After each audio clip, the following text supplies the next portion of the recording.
கிறிஸ்து இயேசுவில் அன்பிற்கினிய சகோதர சகோதரிகளே,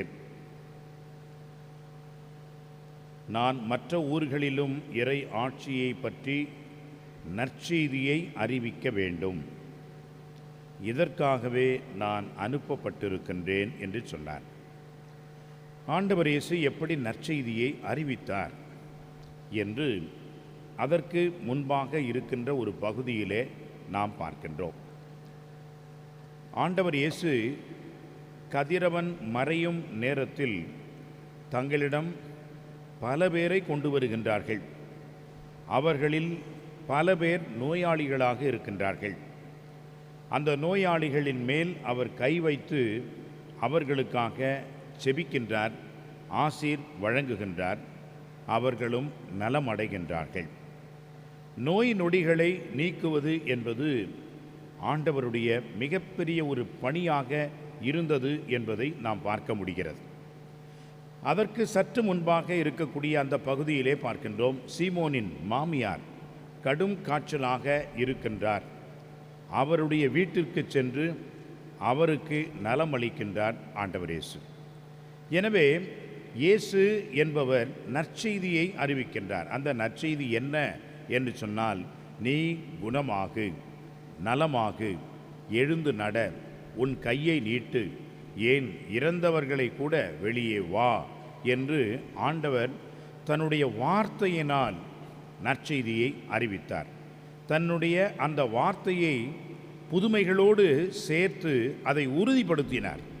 இவ்வாறு நற்செய்தி என்பது அன்புக்குரியவர்களே, வார்த்தையும் வாழ்வும் செயலுமாக இரண்டும் சேர்ந்ததுதான் நற்செய்தி. எனவே தான் வார்த்தை என்ற அந்த ஒரு தமிழ் எழுத்திற்கு அல்லது வார்த்தைக்கு எபிரேய மொழியிலே டாபார் என்ற வார்த்தையை பயன்படுத்துகிறார்கள். டாபார் என்று சொன்னால் வெறும் வெற்று வார்த்தை அல்ல, மாறாக வார்த்தையோடு கூடிய செயல். அங்கே அந்த செயல் என்பதும் இடம்பெறுகிறது. எனவே தான் கடவுளுடைய வார்த்தை நற்செய்தி என்பது வெறும் வார்த்தையாக மட்டும் அல்ல, அது வாழ்வாக மாறுகிறது. அது அவர்களுக்கு நற்செய்தியாக அறிவிக்கப்படுகிறது. உதாரணமாக 5 அப்பம் 2 மீன் துண்டுகள், இந்த ஒரு பெரிய புதுமை. ஏன் ஆண்டவர் இந்த புதுமையை செய்தார் என்று சொன்னால், 2 நாட்களாக இவர்கள் உண்ணாமல் தன்னை பின்பற்றி வருகிறார்கள்.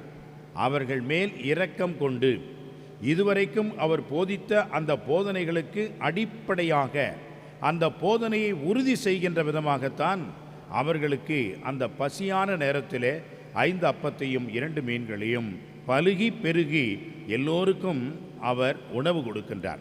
அன்புக்குரியவர்களே, எந்த ஒரு செயலையும் ஆண்டவர் தனக்கென்று தன் பெருமைக்கென்று அவர் செய்ததே இல்லை, அல்லது ஒரு குறிக்கோள் இல்லாமல் அவர் செய்ததே இல்லை. எந்த ஒரு செயலாக இருந்தாலும், புதுமையாக இருந்தாலும், அது ஒரு நோக்கத்திற்காக, இறைவனுடைய மகிமைக்காக, மக்கள் அதை கண்டு விசுவசிக்க வேண்டும் என்ற ஒரு எதிர்பார்ப்போடு தான் அவர் செய்திருக்கின்றார். லாசரே வெளியே வா என்று அவர் சொன்ன அந்த புதுமையிலே நாம் என்ன பார்க்கின்றோம்? தந்தாய், நீர் எனக்கு எப்பொழுதும் செவிமடுக்கிறீர், எனக்கு தெரியும். ஆனால் இங்கே கூடியிருக்கின்ற இந்த மக்கள் அதை உணர்ந்து கொள்ள வேண்டும். அதற்காக நான் சொல்லுகிறேன், லாசரே வெளியே வா என்று ஆண்டவர் சொல்கின்றார். அப்பொழுது லாசர் வெளியே வந்தான். கூடியிருந்த மக்கள் அனைவரும் இதுபோன்று எந்த ஒரு இறைவாக்கினரும் செய்ததே இல்லையே, இறந்தவர்களை கூட இவர் உயிர்ப்பிக்கிறார் என்று சொன்னால் உண்மையாகவே இவர் இறைமகனாக இருக்க வேண்டும் என்று சொல்லி அவர்கள் அவர் மேல் நம்பிக்கை கொண்டார்கள். எனவே அன்புக்குரியவர்களே, நற்செய்தி என்பது வெறும் வார்த்தை அல்ல, அது செயலோடு கூடிய வார்த்தை. செயலில்லாத ஒரு வார்த்தை ஒரு பயனில்லாத வார்த்தை, அது மனித வார்த்தை. ஆனால் இறைவனுடைய வார்த்தை செயலோடு கூடியது என்பதை பார்க்கின்றோம். ஆண்டவர் தொடக்கத்திலே இந்த உலகத்தை படைத்த பொழுது ஒளி உண்டாகுக என்று சொன்னார். ஒளி உண்டாகுக என்று சொன்ன அந்த மாத்திரத்திலேயே அது ஒளி உண்டானது. எனவே கடவுளுடைய வார்த்தை செயலோடு கூடிய வார்த்தை, அதுதான் நற்செய்தி. ஆண்டவர் இயேசுவும் அப்படித்தான். நற்செய்திகளுக்கெல்லாம் மேலான நற்செய்தி என்ன? ஆண்டவர் இயேசுவே தான் நற்செய்தி.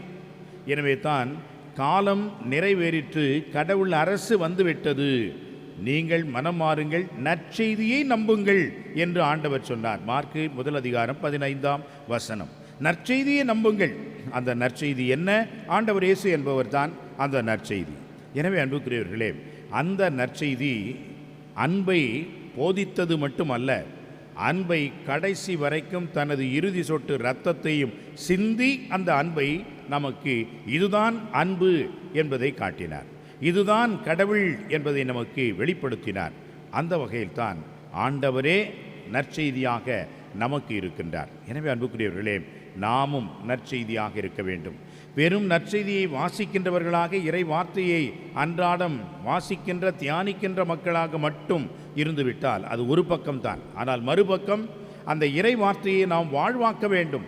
அந்த ஆண்டவருடைய அந்த விருப்பத்தை, அந்த வார்த்தையை நாம் செயலாக்கம் செய்ய வேண்டும். அப்படி இருந்தால்தான் உண்மையான நற்செய்தியாக இருக்க முடியும், நற்செய்தியாக நாம் வாழ முடியும், நற்செய்தியை அறிவிக்க முடியும். இல்லாவிட்டால் வெறும் வார்த்தை என்பது நற்செய்தியாக அமையாது, வெறும் செயல் என்பதும் கூட நற்செய்தியாக அமையாது. எதை செய்கிறோமோ அதை நாம் சொல்ல வேண்டும், எதை சொல்லுகிறோமோ அதை நாம் செய்ய வேண்டும், அதுதான் நற்செய்தி. எனவே அன்புக்குரியவர்களே, இத்தகைய ஒரு முழுமையான ஒருங்கிணைந்த நற்செய்தியாக நாம் மாற, இயேசுவை போல நற்செய்தியை அறிவிக்க இறைவனுடைய அருள் வேண்டுவோம். ஆமென்.